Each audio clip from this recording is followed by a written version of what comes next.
The chamber was too quiet. Not the hush of awe, but the silence of disbelief. Captain Juno Reeves stood tall before the Galactic Council, her uniform crisp, her hands empty save for a single, scorched dog tag resting on the polished obsidian table.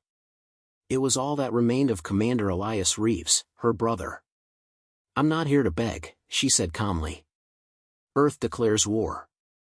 The words fell like a blade. Murmurs broke out. A diplomat from the Cellari gasped. A Kraith warlord cursed under his breath. High Chancellor Krovnak narrowed his yellow, slitted eyes and leaned forward. "You're bluffing," he sneered. "Humanity has never declared war. Your species built its reputation on diplomacy and restraint." Juno didn't blink. Restraint is a choice, not a weakness. She turned, walking out before they could respond, her footsteps echoing like gunfire. On the TSS Revenant, orbiting the edge of the Eros sector, her crew awaited orders. The bridge shimmered with light from dozens of fleet status reports. 70 Terran dreadnoughts, fully armed, cloaked, waiting. Juno stood before the central console, a calm sea before a storm. She tapped a file open, her brother's final transmission. Static, then his voice. "If anyone finds this, don't trust the Concorde. It was a trap. Krovnak knew we'd be on that moon.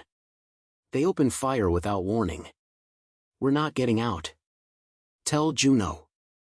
The message ended in a burst of static. Juno didn't flinch.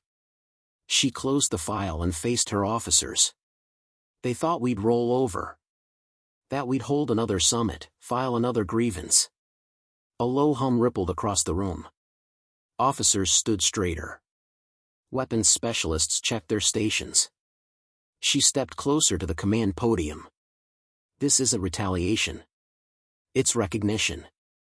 We've tried to be part of their order. But order built on lies is still chaos." Commander Hayek, her second in command, asked quietly, "You're sure about this?" "They murdered our people," Juno said. "And they lied to the galaxy about it. If we let that pass, we become them." He nodded. "Target coordinates confirmed?" she asked. "Yes, ma'am. 3 council worlds. Strategic hubs. Civilian-free zones. No unnecessary loss." "No loss is unnecessary," Juno corrected. "Only unavoidable. Keep that in mind." Hayek looked away, jaw tight. She tapped her wristband. "Fleet-wide broadcast. Now." The channel opened. Across dozens of ships, thousands of soldiers, engineers, and tacticians paused. Her voice came through, steady and cold. "We never wanted this. We warned them. We tolerated. We negotiated. We buried our dead quietly." A pause. "But the quiet is over. You all know what they did on Virex Moon. What they tried to cover. You've seen the recordings, the intercepted orders. The same ones they denied in that chamber." Her tone hardened. "Today we remind them who we are. We don't conquer. We don't provoke. But when the line is crossed, we don't hesitate." She lifted her hand. "Vanguard, initiate. Strike patterns Alpha 1, Beta 7, Gamma 4. No signals. No warning." They had their warning. The display flickered. Orders transmitted. Engines ignited. In less than 12 seconds, 70 ships disappeared into the void. High orbit, Virex sector. The first target was Zorith Prime, a munitions planet. No civilians, just silos and war factories that had supplied Council aggressors for centuries. The Revenant dropped from warp above the atmosphere. It didn't need to decloak. By the time surface defense scanners registered an anomaly, Juno had already authorized launch. 12 plasma lances pierced the sky, ripping through silos and reactors. Anti-orbital cannons activated a second too late, missiles exploded mid-air, fried by coordinated EMPs launched milliseconds earlier. Not a single life was lost, except the ones who built weapons to erase others. Juno didn't smile. She simply moved to the next target. Meanwhile, in the council war room, Krovnak was fuming. How dare they, he hissed. They struck Zorith without warning. A data officer interrupted. Sir? Zorith is gone. No survivors in command. No defense units remain. Deploy fleets. Now. Krovnak snapped. Which ones? The officer asked. The outer fleets are blind. Their sensors have gone dark. Communications too. What are you saying? Krovnak's voice cracked. The officer swallowed. They hit the relay satellites. All of them. In the exact 5-minute window before Earth's declaration. We never saw it coming. Krovnak fell silent. Sir, another technician said slowly, there's a Terran dreadnought now visible above Delta Zarn. It's hovering. They're not cloaked anymore. They're letting us see them. Why? The Chancellor growled. They want us to know they're done hiding. Back on the Revenant, Juno reviewed the strike reports. Clean. Effective. No council retaliation yet. Hayek turned to her. Should we broadcast the Virex recordings now? Juno nodded. Let them see what their leaders really did. The footage went out, uncut, unaltered. Thousands of species across hundreds of systems watched in horror as council soldiers slaughtered human medics on Virex. The video ended with Krovnak's voice authorizing containment at all costs. His seal confirmed it. Riots began before the footage finished streaming. Juno stood alone on the command deck as the galaxy burned in truth. We always thought humans were emotional, a Crate senator whispered during an emergency session. But this is cold. Precise. No, muttered the Cellari diplomat beside him. This is something worse. This is calculated fury. As Earth's fleets vanished again into the stars, the last signal they left behind was a single sentence broadcast in every known language. You drew first blood. We will write the last word. The galaxy didn't react. It shuddered. Every species that once mocked Earth now studied the wreckage of Zorith Prime, the silence of Delta Zarn, and the precision of Terran warfare. The message was clear: humanity wasn't seeking victory. It was delivering judgment. Inside the TSS Revenant, Captain Juno Reeves stood in front of a holographic map as red triangles blinked across the display, council strongholds collapsing in sequence. Her plan was unfolding like clockwork. No delays. No deviations.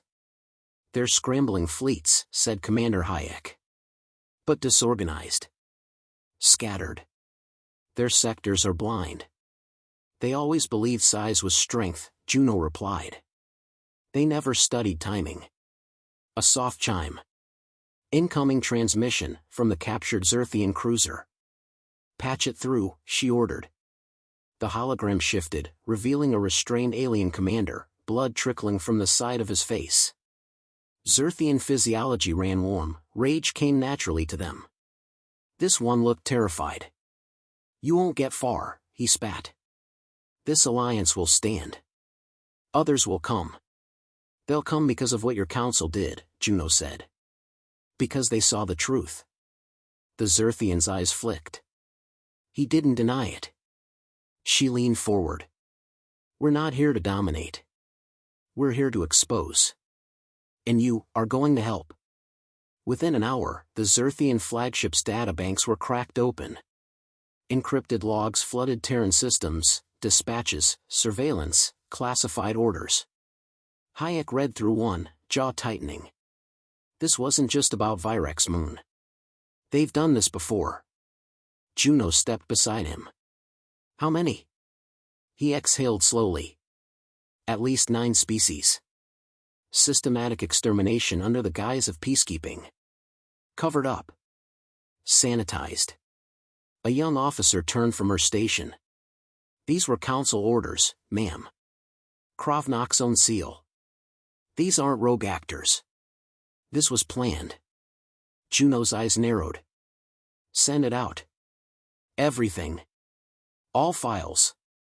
Raw footage. Don't edit.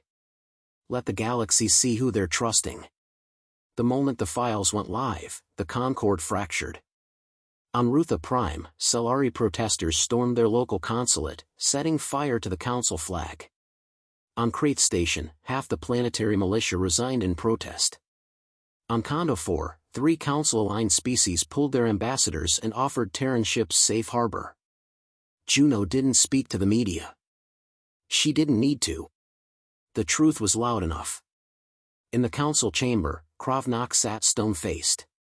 Screens around him played the leaked footage on repeat. The silence among the delegates was damning. "This is fabricated," he growled. No one responded. He slammed his clawed hand on the table. "They're manipulating you." A hologram blinked on, a live stream from a refugee vessel orbiting the burned husk of North L6, one of the species listed in the files. The Nora T ambassador stepped forward, tears in her 4 eyes. "My people were wiped out 20 years ago. The council called it a mining accident. Now I see, it was you." Krovnak stood, but the room stayed seated. "They're turning you against us," he roared. "No," said a Solari elder softly. "You did that yourself." Back on the Revenant, intelligence officers flagged a spike in movement, Krovnak's final play. "They've activated the Heliox protocol," Hayek said grimly. "A planetary strike weapon. Based on antimatter cores. Target, Luna base." Juno's jaw tightened. Earth's moon housed over 800,000 civilians. Scientists. Children. How long until impact? 90 minutes, max. No way we can get there in time. "We don't need time," Juno said. "We need position." She tapped her console. "Activate Nemesis Wing." Far beyond the front lines, in deep orbit over Saran Edge, Terran stealth cruisers uncoiled from the shadows. Sleek, dark, silent, Nemesis-class vessels were whispers of death. Unseen. Unmatched. As the Council's doomsday payload launched toward Luna, 6 Nemesis ships warped into firing range and targeted the missile's outer shell. "Synchronize vectors," the Terran pilot whispered. 3, 2, fire. Laser webs crisscrossed the stars. The missile vaporized mid-flight, its antimatter payload collapsing in on itself before ignition. No damage. No casualties. Just silence, and the sound of a desperate plan failing. Juno watched the readings stabilize. "Confirm Luna safety," she said. "All secure, ma'am. Not a scratch." Hayek grinned. "They tried to hit a moon. We deleted their moonshot from the sky." "Broadcast their failure," Juno ordered. "Let the galaxy see they've turned to desperation." As the footage spread, Council superweapon neutralized without a single Terran loss, the tide of fear shifted. The question was no longer how Earth was winning. It was why Earth had waited this long. Krovnak addressed his people from a fortress ship above Zerthian space. His tone was sharp, but his eyes flickered. "They're monsters. Manipulators. They've turned justice into spectacle. We must unite or fall." But his words landed hollow. Entire sectors had gone dark, either destroyed or defected. The galaxy was no longer asking if Earth could win. It was asking who would survive if Earth decided to keep going. Inside the war room, Hayek leaned closer. "If we push now, the Council falls in days. All major defense routes are exposed." Juno shook her head. "We're not here to conquer. We need Krovnak alive." Hayek blinked. "Alive? To confess. In public. On record. If he dies a martyr, his story becomes propaganda. If he admits everything, there's no rebuilding what he stood for." Hayek nodded slowly. "And how do we get him to talk?" Juno smiled faintly. "By making sure he has nowhere left to run." Hours later, a surprise transmission burst across Council channels.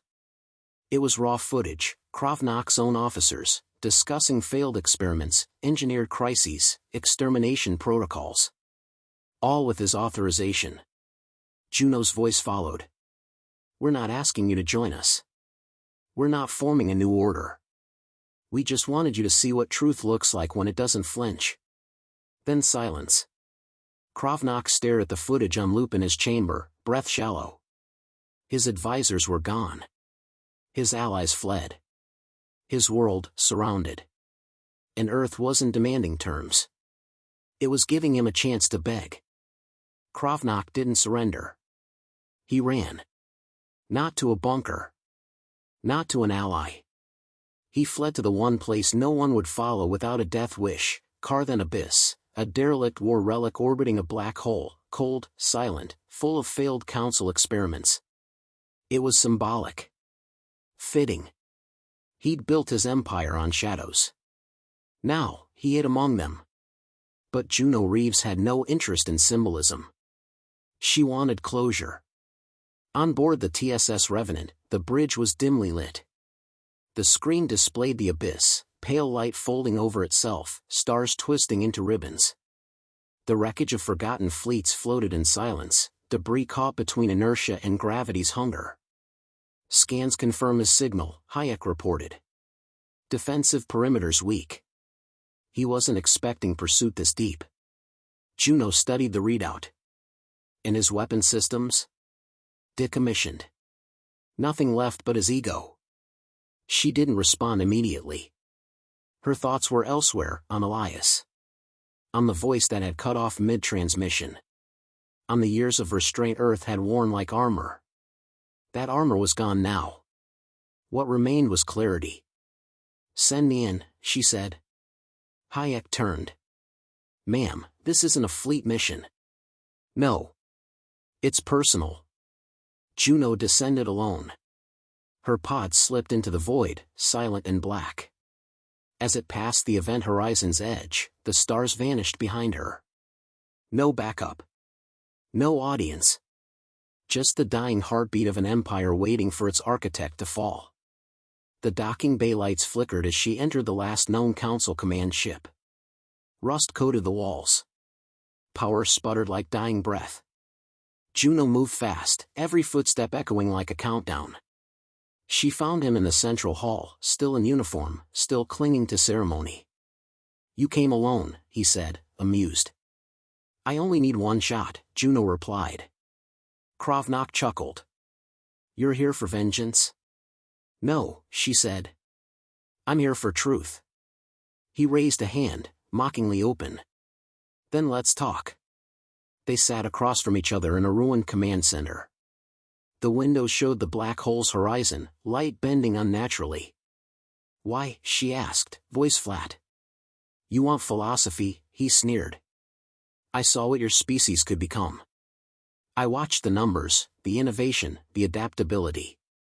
I watched the way other races started admiring you. He leaned forward. You were a threat before you even noticed it. So you murdered scientists. Children. I prevented chaos. Juno stared at him. No. You delayed evolution. And started a reckoning. Krovnak smiled. So go ahead. End it. Pull the trigger. She stood. But her weapon stayed holstered. I'm not here to make you a martyr, she said. You're going to speak. Not because I ask, but because you've lost everything. And silence now would only prove me right. He looked away. Your secrets are already public, Juno continued. Your allies have turned. Your soldiers have surrendered. The galaxy knows. You have one chance left, to be remembered as something other than a coward. He didn't respond immediately. Then, you'll regret this mercy. Juno nodded once. Possibly. But history won't. An hour later, the broadcast went live. Krovnak appeared, gaunt and stripped of regalia. No script. No spin. Only confession. I authorized the Virex operation. And the 9 others before it. I believed Earth's potential would shatter our control. I tried to preserve order, by silencing it. His voice cracked. I was wrong. He didn't cry. He didn't ask forgiveness. He simply spoke, stripped of lies. And then the feed ended. Back on the Revenant, Hayek watched the galaxy react in real time. Thousands of species flooded the communication lines, not with questions, but with offers. Treaties. Truth commissions. Peace proposals. Earth had done the impossible, not by dominating, but by holding a mirror to power. Council commands collapsing, Hayek said. Most are resigning. Some are hiding. Some, well, they're doing the math. Juno nodded. Then we've done enough. You're not going to lead the new order, he asked. No, she said. Let them rebuild it without us. We didn't come to rule. Earth declined every offer of authority. No throne. No council seat. No banner raised above others. Instead, the Terran fleets pulled back, silent again. Watching. Waiting. Juno returned to her family's old home on Mars. No ceremony. No medals. She spent mornings in the garden Elias used to tend, hands in the dirt, grounding herself in something that didn't burn or scream. One evening, Hayek visited. Council's rebuilding. Different this time. Mixed leadership. Full transparency. She nodded. Good. They asked if Earth would send a delegate. She sipped her tea. Tell them Earth is listening. That's enough. Years passed. Some forgot the war. Some studied it obsessively. But every species remembered the phrase etched into the stars by Earth's final transmission. You drew first blood. We wrote the last word. And no one ever asked what would happen if Earth declared war again. Because now, they all knew. 3 years after the last Terran strike, the galaxy had changed, but not as Earth's enemies once feared. There were no human colonies expanding into foreign systems. No war fleets patrolling council routes. No flags planted on captured worlds. Just silence. And that silence echoed louder than any fleet ever could. On the orbital station above Eleron V, a historian from the Athari species sat across from an old man with steel-gray eyes and Terran insignia faded into his jacket. The historian leaned forward, careful not to seem disrespectful. Captain Reeves refused to rule. Why? The man chuckled softly. Because that was never the point. He looked past the glass, at stars blinking through the station's dome. Juno didn't fight to lead. She fought to end something. Elsewhere, across the stars, former enemies rebuilt. The Kraith, once warmongers, now offered military transparency clauses. The Cellari introduced open access governance, publishing every legislative session galaxy-wide. Even the shattered remnants of the Zerthian dominions signed a Terran-drafted charter ensuring war crimes could never again be buried under bureaucracy. They didn't do it because they feared Earth. They did it because they feared what Earth revealed about them. On Europa's icy surface, Juno Reeves stepped out of the survey shuttle and breathed the sharp, frozen air. She wasn't a soldier anymore, hadn't been for years. But her steps still measured every surface like a battlefield. Not out of habit. Out of instinct. She walked to a cliff overlooking the glacial plains and let the wind sting her skin. Behind her, a small team of civilian researchers recorded tectonic shifts under the ice. One of them waved at her. You're the one from the war vids, right? Juno turned, eyebrow raised. The girl laughed nervously. I mean, the vids they showed us in training. We had to watch all of them. You really told the council you had one shot? Juno smiled faintly. I did. But I meant something else. She didn't explain. Some truths didn't need repeating. In the depths of neutral space, the last remaining Terran warship, the Obsidian Ark, drifted without orders. It wasn't decommissioned. It wasn't forgotten. It simply floated, cloaked, hidden, silent. Every captain knew its purpose. If Earth was ever threatened again, it would respond without request. Without warning. A whisper. A reminder. Back on Mars, Hayek oversaw the new Interstellar Peace Tribunal. His name was known, his signature etched on the foundation of galactic law. But when visitors asked him about the war, he rarely spoke. Until one day, a child from a neutral colony asked him directly, "Was Captain Reeves a hero?" He paused. "She was necessary." Then he leaned down. "But don't make the mistake of thinking silence means weakness. We didn't win because we fought harder. We won because we waited until it truly mattered." Kravnak remained in solitary confinement, deep beneath the restored council tower. No parades. No history books glorifying his era. He spoke only once in 3 years, during a public hearing where he was asked, "What would you change if given the chance?" He stared at the floor. "I would have listened when they were still asking." At a small outpost on New Terra, Juno planted the final seedling in a field of native crops. No reporters. No cameras. Just her and the soil. A voice came from behind. "Captain?" She didn't turn. "I haven't gone by that in years." "But we thought you should see this," the voice said, handing her a datapad. It showed a news feed. The last 10 Concord nations had officially dissolved the War Council.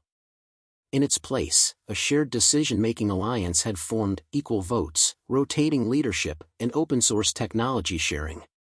For the first time in centuries, no single race held veto power. Juno stared at the screen for a long moment. Then powered it off.